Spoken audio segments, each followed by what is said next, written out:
aí, pessoal, tudo bem? Bom, falar um pouco aqui do São Paulo.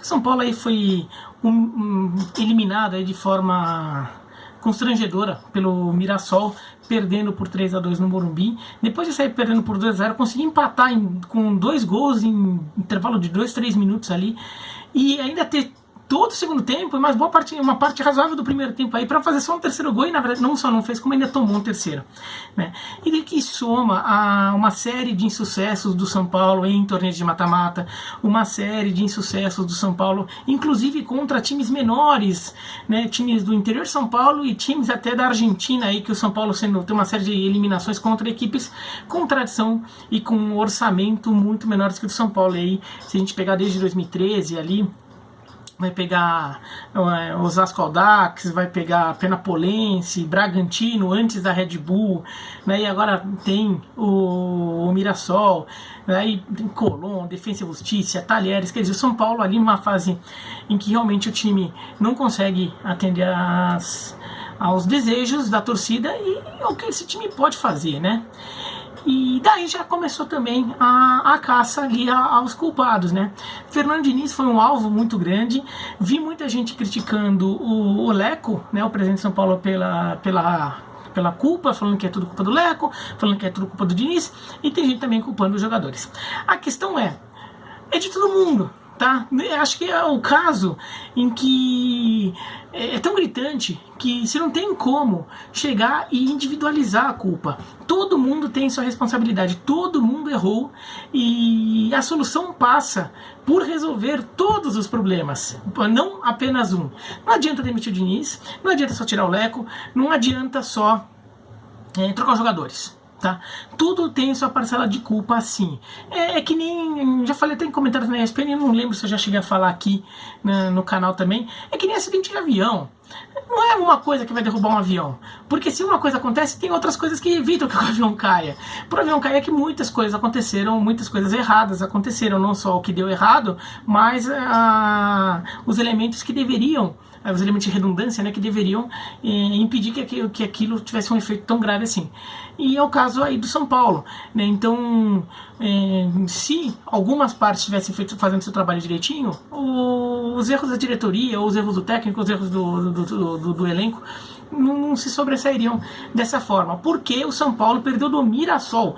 O Mirassol, que perdeu 8 jogadores titulares na parada, estava com 18, no total perdeu 18 jogadores.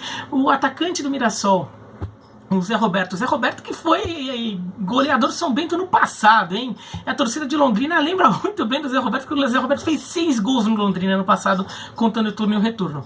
O Zé Roberto tinha ido lá treinar no Mirassol, acabou não fechando com o time lá para a reta final do Paulista, mas estava ali disponível, chamaram ele para o jogo, ele foi na véspera lá, ele se apresentou tudo e fez 2 gols.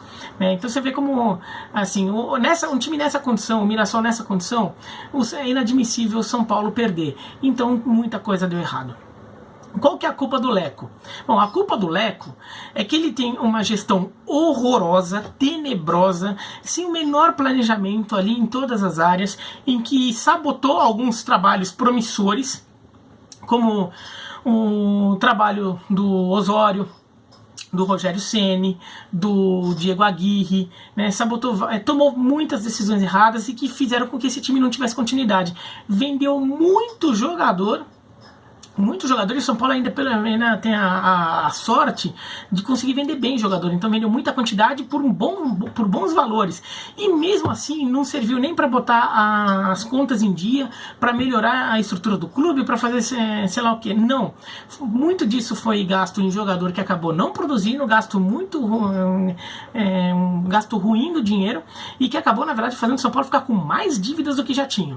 Além disso, criou um espírito que o torcedor tem falado muito, o torcedor do São Paulo, que o clube já não tem mais uma alma de campeão, né? Não tem um espírito vencedor lá dentro, que isso sempre foi uma marca muito forte do São Paulo, né? O São Paulo sempre foi um time que no final das contas ganhava título com alguma frequência, né? Depois daquela seca entre 57 e 70, por causa da construção do Morumbi, então é compreensível que o São Paulo tenha ficado muito tempo sem título, e ainda coincidiu com Santos e Palmeiras serem o Santos o melhor time da história do Santos, e talvez um dos melhores da história do futebol, e o Palmeiras teve um dos melhores Palmeiras de sua história no mesmo período, então também não sobrou muito espaço ali.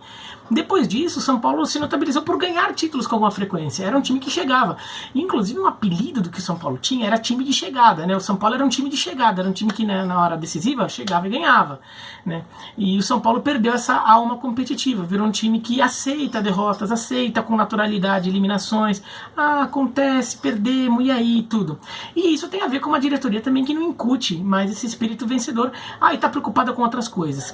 Além disso, um problema financeiro do clube pode eventualmente ter afetado um pouco antes ali da volta dessas quartas de final. Já teve uma história que o São Paulo estava ali já acertando lá algumas pendências com jogadores, tudo, mas chegou até algumas. Mas o foco da diretoria não é num time competitivo, é nas coisas, na política interna, tudo isso atrapalha o trabalho. O trabalho não flui da forma que tem que ter, e o foco na competição em si, no campo, às vezes não é tão grande. Então o Leco tem muita culpa, e no geral acho que é a maior culpa, tá? Num contexto geral ali, desta fase do São Paulo que vem desde 2012, quando ganhou a Sul-Americana lá naquele jogo contra o Tigre, ou aquele meio jogo, porque o Tigre fugiu no segundo tempo. Agora, o Fernando Diniz, eu acho que o Fernando Diniz até vinha fazendo um bom trabalho no São Paulo, tá? Eu elogiei o São Paulo ali naquelas últimas semanas antes da parada. Teve um jogo horroroso contra o Binacional, que até fiz um vídeo aqui criticando muito algumas decisões que o São Paulo teve, mas o time estava bem montado. Foi um jogo que o São Paulo, para mim, errou muita estratégia de jogo, como lidar com o jogo na altitude, e numa altitude grande, assim, né? Não é uma altitude de Puno, já fui para lá. É assim, é maior do que Quito, do que Bogotá, né? É bem mais alto, né? Então é mais nível La Paz, né? Então, para lidar com a altitude de lá, o São Paulo acho que tomou atitudes erradas de estratégia. Então o São Paulo jogou um bom futebol no primeiro tempo, mas depois morreu no segundo e adotou uma estratégia em que o time acabou ficando com muito espaçado no campo, dando espaço ali pro Binacional correr e virar o jogo. Então acho que foi um jogo que o São Paulo errou a estratégia, mas fora isso, o São Paulo vinha numa sequência de bons jogos, inclusive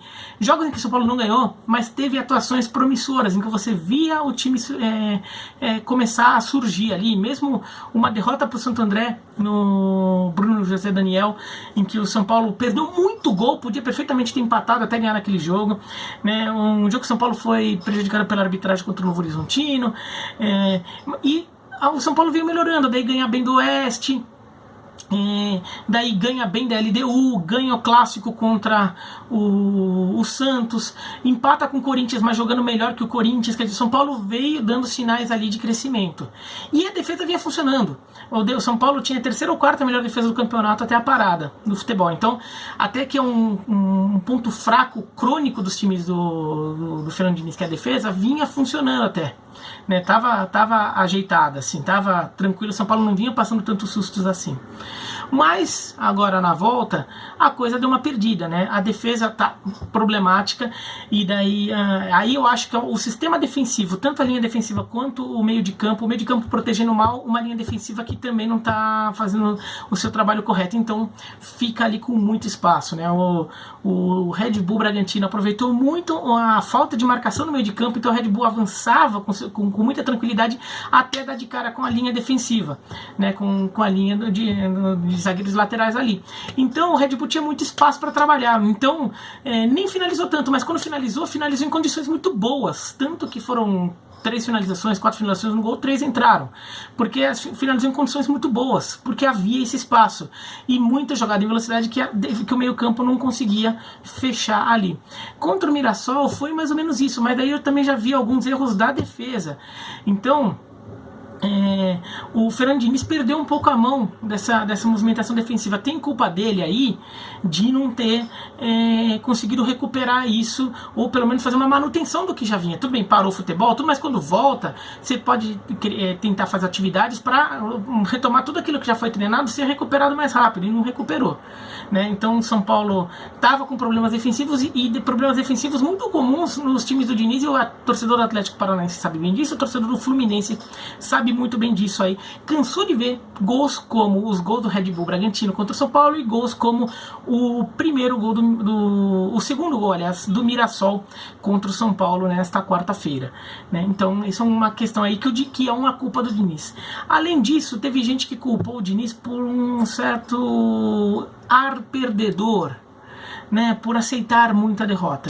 Eu não gosto muito disso, porque eu não acho que o técnico necessariamente ele tenha que... Porque tem muito técnico que fica se esgoelando na beira do gramado só pra dar satisfação pra torcida, porque ele não sabe o que tá fazendo ali, e ele só fica gritando porque ele não tem ideia de que orientação passar, mas ele fica gritando ali, só pra torcida parecer que ele tá irritado, assim, ele mostrar isso.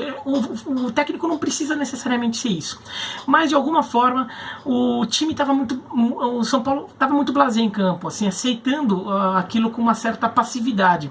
O técnico é uma das figuras, não a única, mas é uma das figuras que pode dar uma levantada naquilo, né, botar o dedo na tomada da galera para dar uma acordada.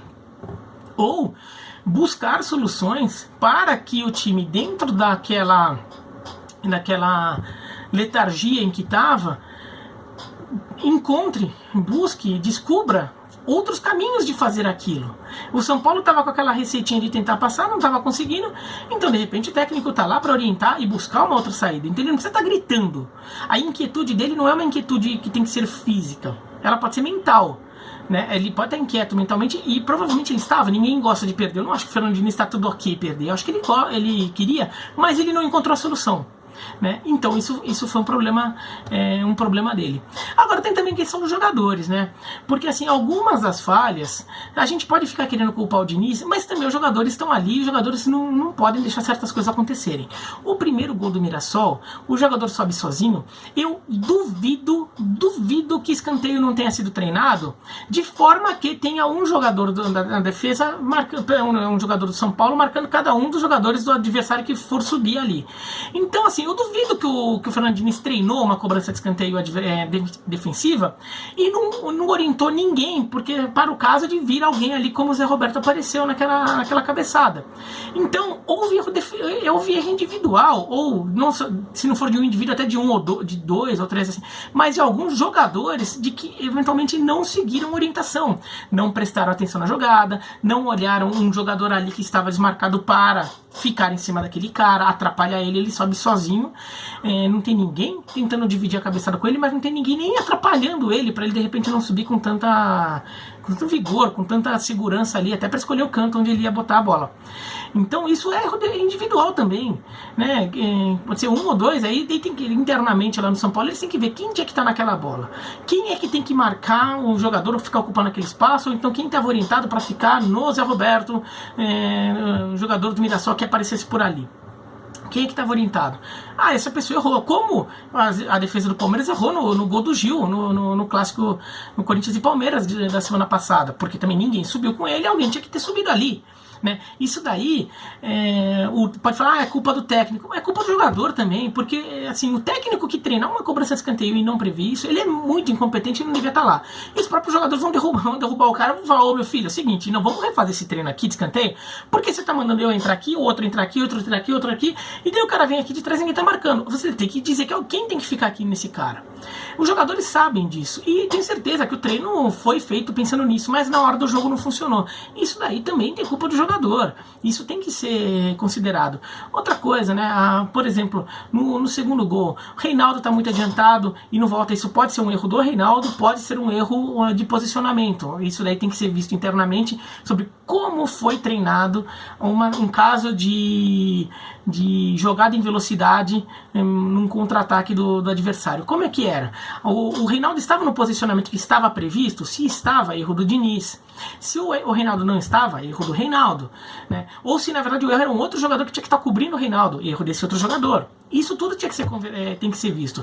O Juanfran acabou não conseguindo alcançar o atacante do Mirassol que entrou, né? Então assim, daí o Juanfran, porque ele estava desprotegido, porque ele não tem perna para seguir o cara, então pode ser um erro então não bota o Juanfran para ficar marcando o cara lá que ele vai perdendo a velocidade. Ou então o Juanfran errou, o Juanfran não foi com a intensidade devida. Tudo isso tem que ser visto, né? Mas tem erro no terceiro gol, por exemplo, o Volpi Volpe, acho que não devia ter saído, a bola não era dele, né? Se é para sair numa bola daquela, que saia para definir, né? Sair para perder, melhor não sair, porque ele, se tivesse ficado postado, teria uma boa chance de pegar aquela finalização. Foi bonita, foi um belo chute ali, mas com o goleiro postado ali, ele teria uma chance maior de conseguir a defesa. Não era certeza que ele faria, mas ele teria uma chance maior de fazer a defesa.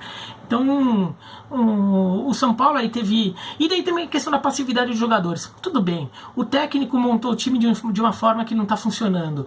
O técnico eventualmente até substituiu errado, e daí a coisa não está desenrolando, o time não está conseguindo... buscar esse empate ali, tá perdendo 3-2. Tá perdendo de 3-2 em casa do Mirassol. O São Paulo é do Mirassol, que é um remendo de Mirassol, não é nem o Mirassol que o Mirassol gostaria de ter. E os jogadores com uma certa passividade. Então, assim, alguém lá dentro também tem que acender um pouco assim. Não, temos que buscar uma energia ali, pressionar, buscar soluções. Essa solução não precisa ser desespero, não é desespero. Você tem que ter intensidade, você tem que ter uma inquietação. Desespero às vezes é pior, porque você só pega a bola e fica jogando na área, né? Ou você começa a ficar nervoso e você às vezes acaba sendo expulso ali porque se agride o adversário numa coisa bem besta, aquelas coisas que às vezes acontece em fim de jogo quando um time está sendo eliminado. Não é isso. Não é isso que o São Paulo tem que fazer. Mas tem que ter uma inquietação ali. Uma inquietação de perceber, não, eu não aceito estar sendo eliminado. Isso aqui eu não aceito essa eliminação passivamente. Eu vou lutar contra isso. E daí você reage como? Querendo aumentar a intensidade, querendo criar uma pressão. Em alguns momentos até partindo para certos atalhos, como ficar jogando bola na área, mas em outros ficar tentando ali incentivar, buscar formas de criar jogadas de maneira diferente ali para ver se acha um espaço na defesa do Mirassol. Mas nada disso aconteceu. O São Paulo continuou no seu joguinho, não ameaçou o Mirassol depois do terceiro gol. Então isso também é uma coisa que o técnico poderia incutir na cabeça dos jogadores? O técnico poderia apontar os caminhos para os jogadores chegarem a isso? Poderia, mas os próprios jogadores têm que ter isso também. O jogador está lá em campo, ele está sentindo isso, ele está perdendo, né? Ele também tem que ter um pouco dessa inquietação ali de não aceitar a derrota. Acho que por isso... Muito torcedor do São Paulo, eu vi muito torcedor do São Paulo nessa noite de quarta aí mencionando o Rogério Ceni, não apenas como técnico, né? Porque pode falar que se o Rogério Ceni fosse o técnico, ele seria melhor que o Diniz porque faria isso, não faria aquilo, beleza.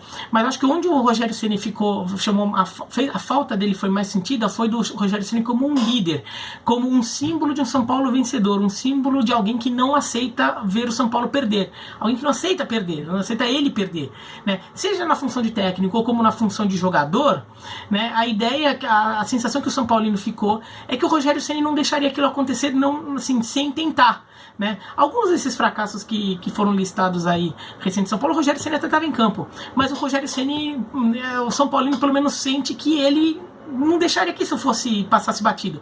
Ele ficaria tentando motivar o time, ele ficaria tentando buscar soluções. Como goleiro ele tem até um pouco de limitação, né, nas ações ofensivas que ele pode fazer para o São Paulo empatar o jogo, mas talvez ele tentaria alguma coisa ali, ajudar a orientar o time, orientar o companheiro, incentivar alguém, dar confiança para alguém, ou até eventualmente simplesmente chegar e botar aquela pilha. Mas tá faltando tudo isso ao São Paulo, tá faltando energia ali. Então é culpa da diretoria, acho que é uma culpa maior ali, numa coisa mais conjuntural. Mas no caso do jogo contra o Mirassol, tem questão ali também da comissão técnica e dos jogadores. Na verdade, todo mundo ali tem alguma culpa. E daí o São Paulo vai ter que aproveitar esses dias, identificar os problemas, perceber o que aconteceu para tentar resolver. Eu não demitiria o Fernando Diniz. Por quê? Ainda estou me apegando um pouco ao fato que o time vinha jogando bem antes da parada. Ele vinha jogando bem de verdade, tá? Não estava enganando. Assim, fez alguns bons jogos, assim, você sentiu um potencial. Precisava só de mais continuidade, precisava de uma sequência melhor, uma sequência mais longa, com jogos de nível melhor e até contra bons adversários. A gente está falando da LDU, que é um bom time, está falando do Santos, está falando do Corinthians ali, que o São Paulo mostrou um futebol mais competitivo, né? Um futebol que a gente imagina jogando no Brasileirão, para fazer uma campanha ali que vai brigar ali para os Libertadores, né? Então, acho que o São Paulo ainda tem esse potencial com esse trabalho. Mas, internamente, vai ter que se identificar o que faltou nessa reta final de Paulista, nessa volta, para que isso não se repita, né? Para que isso não seja aceito ali e algumas posturas, eventualmente, sejam mudadas ou que tenham mais mecanismos de controle também, né? Então, que internamente, se alguém não estiver atendendo às expectativas, que tenha alguém lá para cobrar, que tenha alguém lá para substituir ou ocupar esse espaço, mas não pode ser aceito uma eliminação como essa, como se nada tivesse acontecido, né? Mas também não acho que é o caso de sair mudando tudo agora também, não é momento. Se fosse um fim de temporada, você até pode pensar, né? Mas agora no meio, tudo vai ter uma semana e meia ali para começar o Campeonato Brasileiro, mas também não é momento assim de chegar e querer mudar tudo, porque no final das contas só vai piorar, até porque a situação do São Paulo financeira não é boa, e não é mudando tudo que o São Paulo vai melhorar a situação financeira, no final das contas acaba piorando, tá? É isso, então se gostou dá um joinha, não gostou se inscreve no canal, clica no sininho para receber notificação, escreve aqui embaixo o que vocês acham, principalmente se vocês forem São Paulinos e quiserem dar aquela pistolada, aquela desabafada. Só não vai xingar o amiguinho, né? Não assim, sabe? Não acuse ninguém de cometer crime, essas coisas, né? Porque isso não pode, isso também é crime, tá? Mas aquela desabafada ali, né? Tá bom?